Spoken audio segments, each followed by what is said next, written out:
This week's Cash Cup was action-packed with Clix winning his first Cash Cup in over a year, and we also saw a team on EU get top 5 without saying a single word to each other. And in this video, I'm going to recap everything that happened in this week's Duos Cash Cup. Before I get into the video, it would mean a lot if you guys hit the subscribe button and like this video. I'm trying to hit 5,000 subs before the end of the season. Gonna keep grinding these recap videos out for y'all, as well as other videos centered around competitive.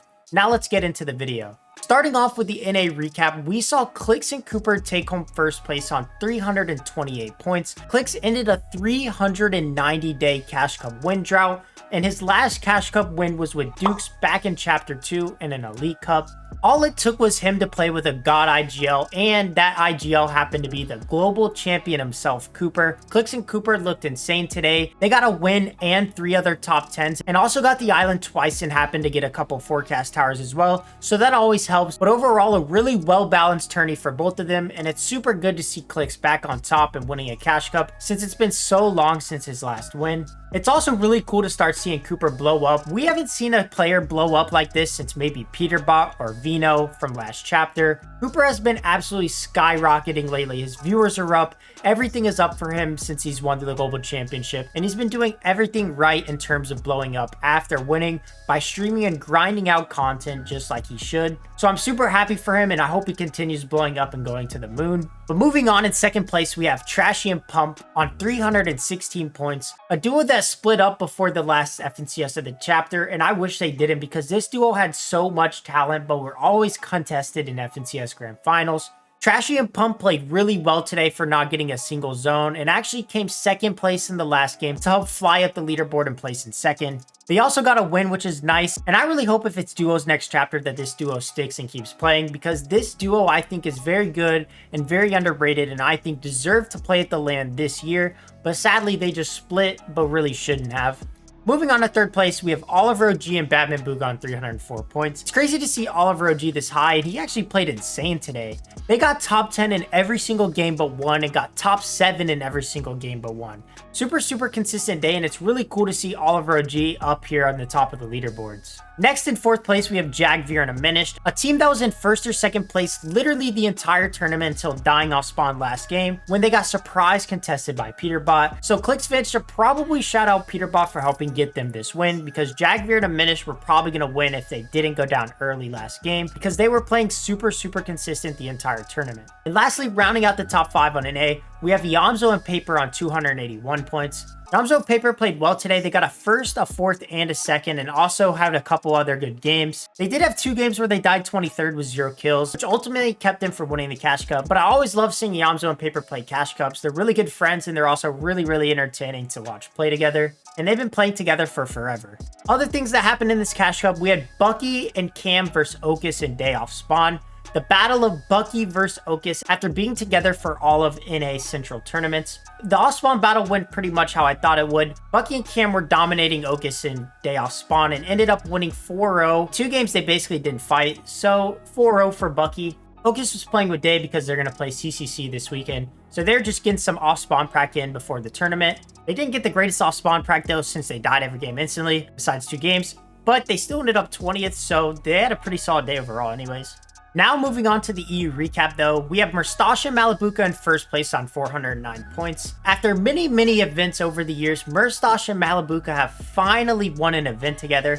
They've been playing together since trios, and to see them finally win an event after 12 different second places together is pretty cool. Last week they got second as well, and this week they finally get the win together. Merstash and Malabuka are an insane team, and I'm super glad that they're back playing together. They ended up splitting because they were just tired of playing with each other after playing with each other for so long. And I think going into 2024, if it's duos, this is a duo that I think will finally get the FNCS win. Malabuka will finally get his first win, and this team will finally win an FNCS together.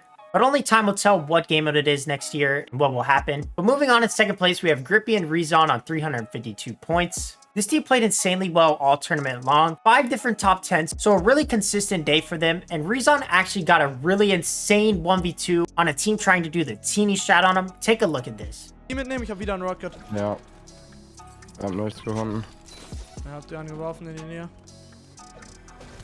Ah! Ich bin tot! Ich bin Campton! 100! Dead! Dead! Oh mein Gott! Get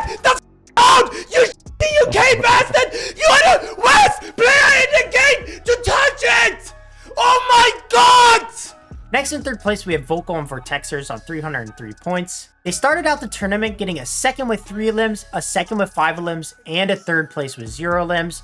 So they started out the tournament looking insanely consistent and overall had a really good tournament, finishing in third place on the day. Next in fourth place was Marco and Fire Hunter on 282 points. Another really consistent cash cup, another team with 5 top 10 finishes. And if they didn't die off spawn in the last game, probably could have jumped all the way up to second, or just at least top 3. But overall, a really good day getting 4th place and a really consistent day for them. And moving on to 5th place, we have Trippin and froxy on 266 points. The craziest thing about this duo is they got 5th place without saying a single word to each other. Trippin and froxy did a 0 comm challenge where they had 2 pros calming for each of them, watching their POV and basically calming what they think that person is saying at that time. In opens, they had FNCS Global Champion Cooper calming for Trippin, and Peterbot was calming for froxy, and they actually ended up getting 30th place, which qualifies the finals. Then in the finals, they had Pink calming for Trippin and Kwani calming for froxy, and they somehow managed to get a 5th place while doing this insane strategy. It was super good content the past 2 days, and it's actually insane that they did this. I hope maybe more teams try this in cash cups that don't really mean anything after FNCS. It'd be really cool to see this strategy again. It's really funny trying to watch the players all communicate with each other. Super hectic, but also super funny. We've got one more cash cup next week before we head into the chapter 1 map, which is going to be super insane. We're still unsure what we are going to be seeing next season from a competitive standpoint. We've got nothing in terms of what tournaments, or even if we'll be seeing tournaments at all. So we just have to play the wait and see game, I guess. There's been lots of talk about what tournaments we would even have next season if Fortnite were to host them. And some people have been saying it'd be cool to have a Winter Royale or Frosty Frenzy type tournament. That would be super cool to have, especially since Fortnite loves the victory cups and the whole everyone can win and make earnings type of tournaments. Comment down below if you're expecting tournaments next season and which tournaments you'd like to see on the Chapter 1 map. I'm hoping they do run some tournaments, but if they don't, it won't be the end of the world and we can all just enjoy a nice off season playing the old map while we wait for Chapter 5's release in December. That's going to do it for this video, guys. Make sure to subscribe if you're new to the channel and like this video if you enjoyed it. I love doing these recaps for you, and I'm also trying to make these recaps just a little bit longer. Let me know down in the comments what you think about the longer recap videos, or if you like the shorter ones that I pretty much script out the entire thing. I've been trying to free talk these ones recently, so let me know which ones you like better. Also, let me know down in the comments your thoughts on the Cash Cup this week. I hope you guys enjoyed this video, and I will see you all next time.